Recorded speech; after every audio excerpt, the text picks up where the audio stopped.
In Brasilien hat die letzte Etappe des Amtsenthebungsverfahrens gegen die suspendierte Präsidentin Dilma Rousseff begonnen. Als erstes werden Zeugen von Anklage und Verteidigung vernommen. Und am kommenden Montag wird Rousseff im Senat Stellung zu den Vorwürfen nehmen. Vor Unterstützern in der Hauptstadt Brasilia gab sich Rousseff kämpferisch. Ich habe nie Schwarzgeld erhalten. Meine Anwesenheit im Senat zeigt ganz deutlich, dass es in Brasilien einen Bruch mit der Demokratie gibt.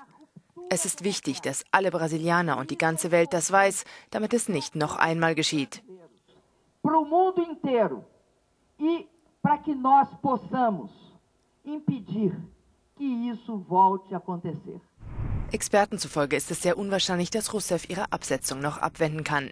Bisher haben 48 der insgesamt 81 Senatoren öffentlich erklärt, gegen Rousseff stimmen zu wollen. Für die endgültige Amtsenthebung sind 54 Stimmen notwendig.